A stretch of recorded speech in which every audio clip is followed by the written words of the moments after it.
बिस्मिल्लाहिर्रहमानिर्रहीम। अस्सलामु अलैकुम वरहमतुल्लाहि वबरकातुहू।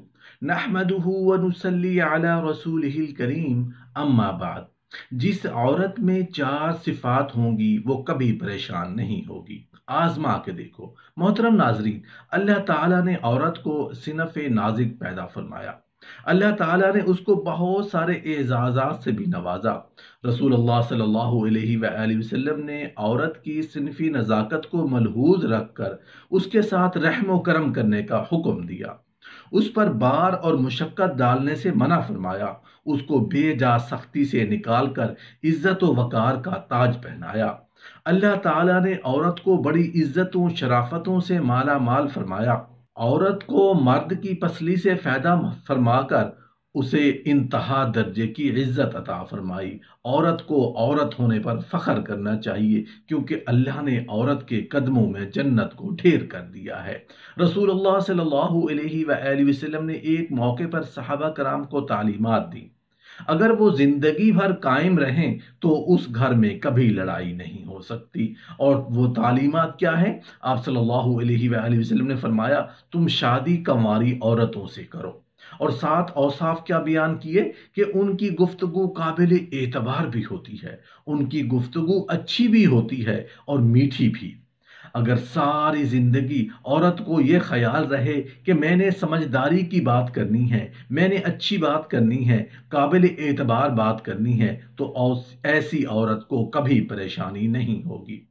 शौहर काम से बिजनेस से थका हारा घर में दाखिल हो तो पुरजोश तरीके से इस्तकबाल और एहतमाम करने वाली औरत कभी परेशान नहीं होगी, क्योंकि वो अपनी राहत की बजाय शौहर की राहत को तरजीह देती है।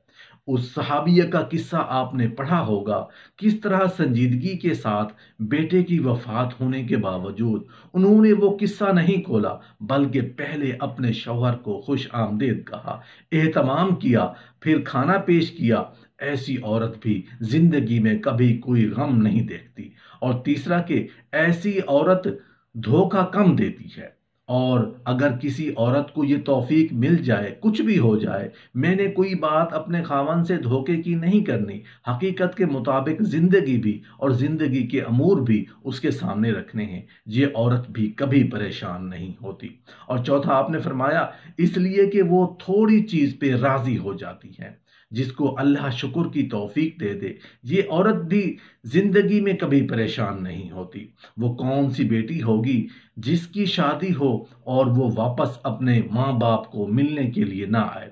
सभी बेटियां आती हैं, सभी बच्चियां आती हैं, मगर नीयत क्या होती है? जी बस मैं अम्मी से मिलने जा रही हूँ, अल्लाह अल्लाह खैर सल्लाह। ये नीयत नहीं होती कि इस अमल से भी अल्लाह ताला राजी होंगे। हदीस पाक में आता है, जिस बच्ची की शादी हो जाए और वो अपने माँ बाप की जियारत की नीयत कर ले कि मैं अपने बाप से मिलने जा रही हूँ, खावन से इजाज़त लेकर जाए और दिल में ये हो कि इस अमल से अल्लाह राजी होंगे, तो अल्लाह ताला हर कदम पर उसको 100 नेकियां अता फरमा देते हैं, 100 गुनाह माफ कर देते हैं और जन्नत में 100 दर्जे बुलंद कर देते हैं। अब बताइए, एक औरत, एक बेटी जो अपने माँ बाप की ज़ियारत के लिए इस नियत से आ रही है कि इस अमल से अल्लाह राजी होंगे, हदीस का मफहूम है कि हर कदम उठाने पर उसे 100 नेकियां मिलेंगी, 100 गुनाह मुआफ होंगे और जन्नत में 100 दर्जे बुलंद कर दिए जाएंगे। हदीस पाक में आता है कि अगर बेटी माँ बाप के घर आई और उनके चेहरे पर उसने अकीदत की नज़र डाली, मोहब्बत की नज़र डाली, जो माँ बाप को नसीब होती है, तो अल्लाह ताला हर नज़र डालने पर उसको एक हज या उम्रा का सवाब अता फरमाएंगे। सहाबा कराम रिज़वानुल्लाहि तआला अलैहिम अजमाइन ने पूछा, अय अल्लाह के रसूल सल्लल्लाहु अलैहि वसल्लम, जो आदमी अपने माँ बाप को बार बार मोहब्बत और अकीदत की नज़र से देखे? अल्लाह के रसूल सल्लल्लाहु अलैहि वसल्लम ने फरमाया, जितनी बार देखेंगे उतनी बार हज या उम्रा का सवाब अता किया जाएगा। ये बातें हमें मालूम नहीं होती, इसलिए हम उनके अजर सवाब से महरूम रह जाते हैं। हदीस पाक का मफहूम है कि जब कोई औरत कंवारी मर जाती है, अभी शादी नहीं हुई होती, فوت ہو گئی تو یہ جب قیامت کے دن کھڑی کی جائے گی تو اللہ تعالیٰ اس کو شہداء کی قطار میں کھڑا کریں گے۔ اس لیے کہ یہ کنواری تھی، ماں باپ کے گھر میں رہی، اس نے اپنی عزت و عفت کی حفاظت کی، ابھی اس نے خاوند کا گھر نہیں دیکھا، وہ عیش و آرام نہیں دیکھے جو خاوند کے ساتھ مل کر انسان کو نصیب ہوتے ہیں۔ کیونکہ یہ محروم رہی، اس وجہ سے اللہ تعالیٰ نے اس پر مہربانی کر دی ہے کہ یہ اگر کنوارے پن میں فوت ہو جائے گی تو اس کو شہید آخرت کا درجہ دیا جائے گا۔ دنیا میں تو شہید نہیں کہیں گے، مگر قیامت کے دن اللہ تعالیٰ شہیدوں کی قطار میں اس کو کھڑا کر دیں گے۔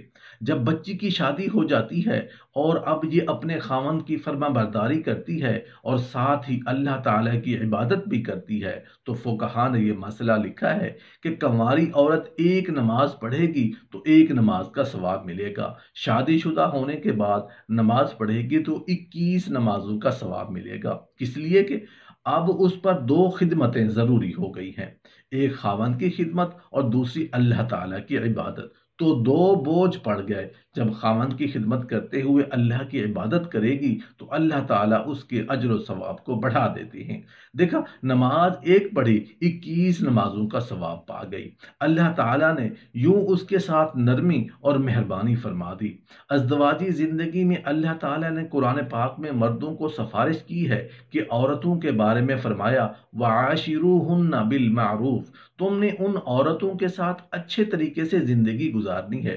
دیکھیے، آج کسی کی سفارش اس کی بہن کرتی ہے، کسی کی سفارش اس کی ماں کرتی ہے، کسی کی سفارش اس کی خالہ کرتی ہے، کسی کی سفارش اس کی پھوپھی کرتی ہے، عزیز و اقارب کرتے ہیں، لیکن عورتوں کی سفارش اللہ رب العزت اپنے قرآن میں فرما رہی ہے۔ فرمایا وَعَاشِرُوهُنَّ بِالْمَعْرُوفِ، اے مردو، تم نے عورتوں کے ساتھ اچھے اخلاق اور اچھے انداز کے ساتھ زندگی بسر کرنی ہے۔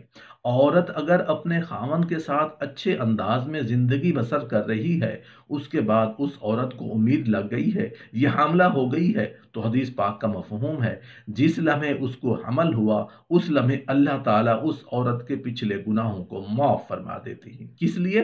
اس لیے کہ کچھ عرصہ یہ بالکل بیماری کی حالت میں گزارے گی۔ بچے کی پیدائش کا جو 9 مہینے کا وقت ہے، یہ پورا حمل کا زمانہ یہ عورت کے لیے بیماری ہی کا زمانہ ہوا کرتا ہے۔ تو اللہ تعالیٰ نے یہ مہربانی فرما دی کہ جیسے ہی اس کے سر پر یہ بوجھ پڑا، اسی لمحے اللہ نے اس کی زندگی کے پچھلے گناہوں کو معاف کر دیا۔ ایک مرتبہ رسول اللہ صلی اللہ علیہ وآلہ وسلم کی خدمت میں ایک خاتون آئی اور آ کر عرض کرنے لگی، اے اللہ کے رسول صلی اللہ علیہ وآلہ وسلم، مرد تو نیکیوں میں ہم سے بہت آگے بڑھ گئے۔ پوچھا کیسے؟ کہنے لگی، جی یہ آپ کے ساتھ جہاد میں شریک ہوتے ہیں، ساری رات جاگ کر دشمن کی سرحد پہ پہرا دیتے ہیں، اور ہم گھروں کے اندر ان کے بچوں کی پرورش کرتی رہتی ہیں، ان کو پکا کھلا کر کھلاتی ہیں۔ تو ہم جہاد میں اس طرح راتوں کو پہرا بھی نہیں دیتی، اس طرح ہم آ کر قتال بھی نہیں کرتی جس طرح مرد کرتے ہیں۔ یہ تو نیکیوں میں ہم سے آگے بڑھ گئے اور یہ مسجدوں میں جا کر جماعت کے ساتھ نمازیں پڑھتے ہیں، ہم گھروں میں ہی پڑھ لیتی ہیں، ہم جماعت کا ثواب سے محروم ہو گئیں۔ جب انہوں نے یہ سوال پوچھا تو اللہ کے پیارے نبی کریم صلی اللہ علیہ وآلہ وسلم نے فرمایا، سوال پوچھنے والے نے بہت اچھا سوال پوچھا ہے۔ رسول اللہ صلی اللہ علیہ وآلہ وسلم نے فرمایا، جو عورت اپنے گھر میں اپنے بچوں کی وجہ سے رات کو جاگتی ہے تو اللہ تعالیٰ اس مجاہد کے برابر اجر عطا فرما دیتے ہیں جو ساری رات جاگ کر دشمن کی سرحد پر پہرا دیتا ہے۔ گویا گھر کے نرم بستر پر عورت بیٹھتے ہوئے اللہ تعالیٰ نے جہاد کا ثواب عطا فرما دیا۔